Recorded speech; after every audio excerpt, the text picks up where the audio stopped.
You weren't born afraid of being yourself. There was a time when you danced without knowing the steps, when you laughed without checking the volume, when you cried because something hurt and didn't apologize for it. But something changed. Not all at once. Not dramatically. Not like in the movies. No. This kind of fear slips in quietly. It doesn't kick down the door. It whispers. Don't say that. Don't act like that. Don't show them too much. And little by little, you begin to shrink. Not because you're weak, but because you're trying to stay safe. Somewhere along the way, you learned a dangerous lesson. Being fully yourself is not safe.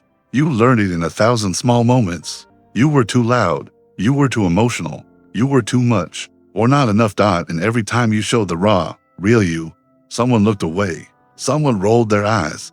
Someone shut down. Someone punished you with silence. You didn't get hurt because you were bad. You got hurt because you were honest. And your brain remembered.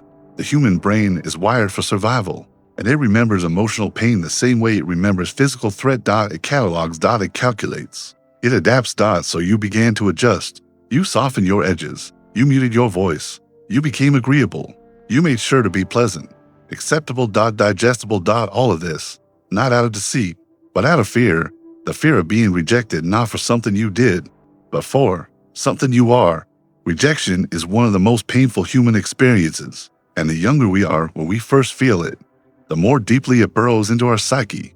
When a child is rejected, they don't say, "These people don't see me clearly." They say, "There's something wrong with me," and that belief becomes the blueprint. You grow older, but that wound grows with you. Now, as an adult, the mask feels natural. The silence feels safe. The performance feels like personality, and most people never question it. But somewhere inside you, a different voice remains, a quieter one. Not the voice of fear. The voice of truth. It doesn't shout. It doesn't demand. But it waits. It waits for you to notice that something feels off. That no matter how much you achieve, you still feel unseen. That no matter how many people like you, you feel misunderstood. That no matter how many roles you play, you feel strangely hollow. Because you become so good at being who you're supposed to be, you've forgotten how to be who you are. So you ask, why am I so afraid to be myself? Because your nervous system was trained to equate authenticity with danger. You fear being misunderstood.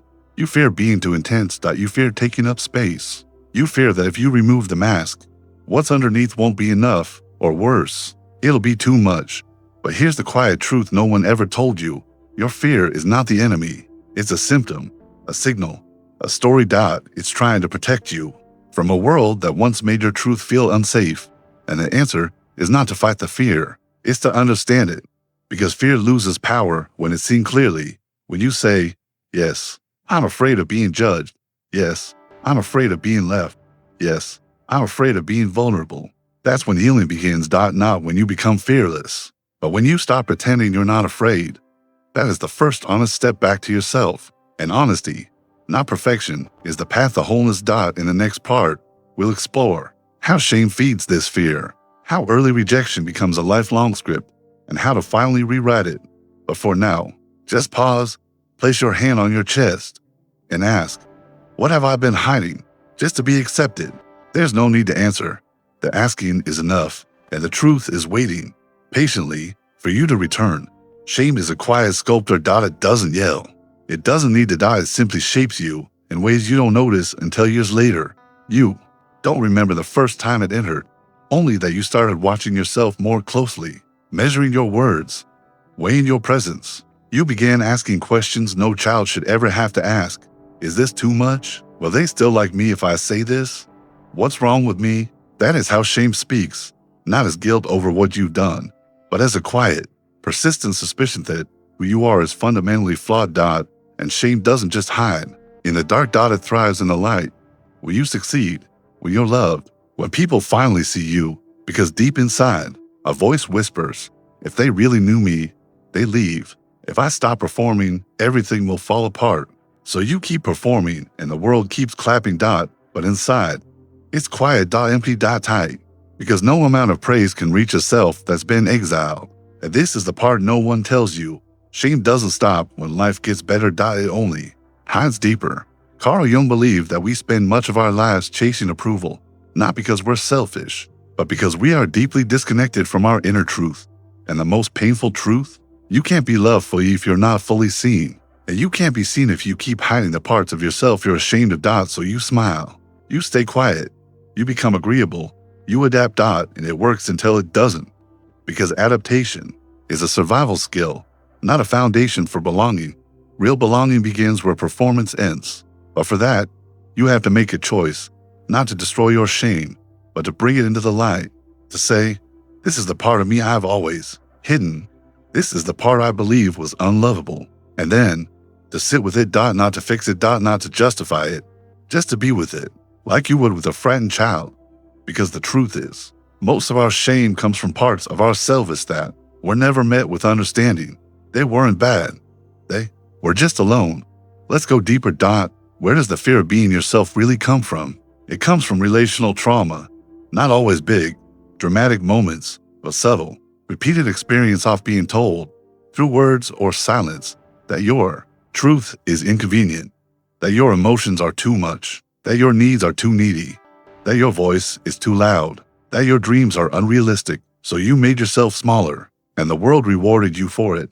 You were praised for being easy, flexible, strong, but strength isn't silence. And flexibility isn't self-abandonment.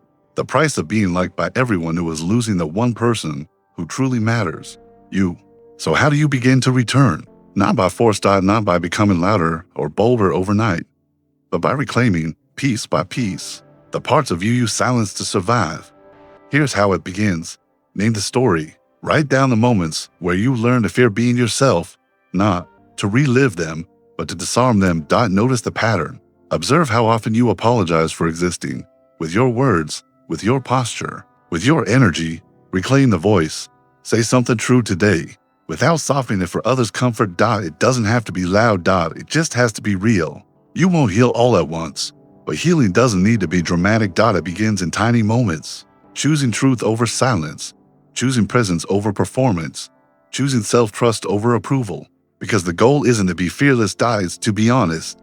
And honesty, even in small doses, is liberation. In the next section, we'll walk through the discomfort of being seen, how to hold space for your real self, even when your fear tells you to run.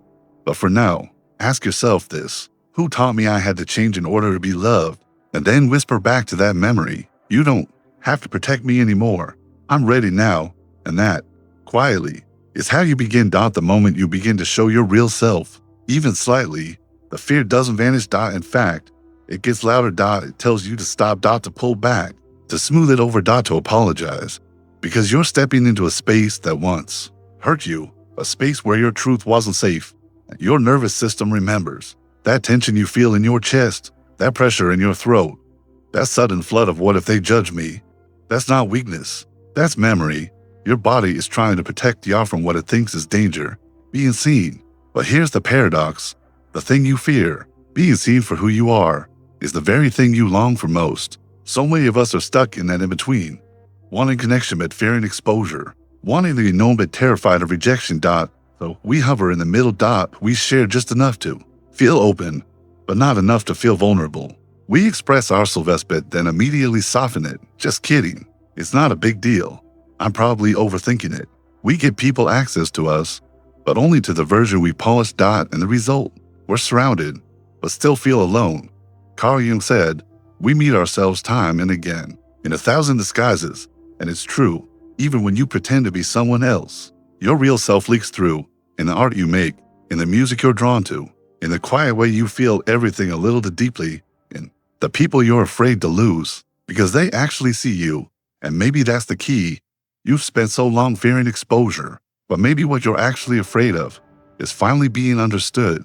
Because if someone sees the real you and still walks away, what's left? That is the core fear, not being alone, but being alone after being seen. But here's what no one tells you. It's better to be rejected for who you are than accepted for who you're not. Because one of those wounds heals. And the other grows deeper every day. The pain of being real and not received is sharp, but it's clean. It passes. But the pain of never being real at all, that pain becomes your identity. So what do you do with this fear? You walk with it, not around it, not against it. With it. You name it when it appears. This is the part of me that learned love at conditions. This is the moment I'd usually hide. This is uncomfortable, and I'm staying anyway. And every time you do that, you show your inner self something new. Safety. Safety not from the world, but safety within you. That's what begins to undo the fear, not bravado, not pretending dot, but self-holding dot. You become the one you needed when you were younger, not to change the past, but to change the way the past lives in you now. Let's make it practical. Here are 3 small acts of reclaiming. Speak when you usually stay silent. Not to win, not to be loud dot, just to practice presence. Let someone see you without the mask, even for 5 seconds. A real answer, a real expression dot. Stop explaining yourself. You don't need to earn your feelings. You don't need permission to exist. Each of these acts may feel small, but they're actually revolutionary. Because in a world that teaches self-abandonment, every act of self-acceptance is a quiet form of rebellion. And here's something else. You're not the only one afraid. Everyone is carrying a mask. Everyone is afraid of being too much, too different, too messy, the real dot. But when you drop your mask, you give others permission to drop theirs too. And in that shared unmasking, something beautiful happens. Real connection, not built on performance, but on mutual truth dot. In the final section, we'll talk about how to integrate this into your life, not as a temporary shift, but as a lasting transformation. You've already begun the return dot now.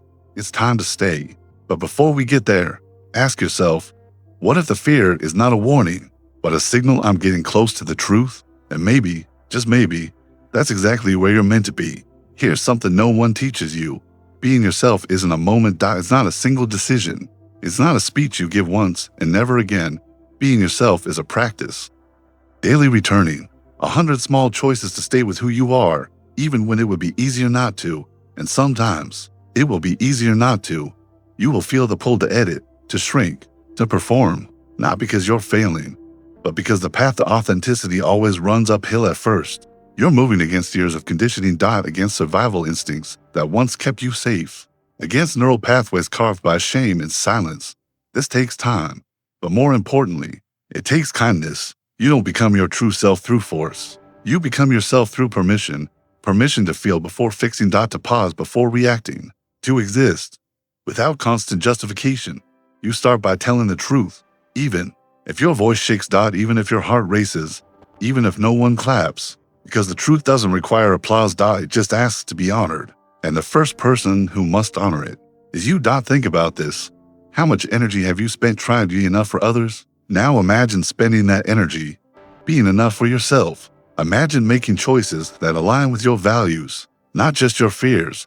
Imagine waking up and asking, what do I need today to feel like me?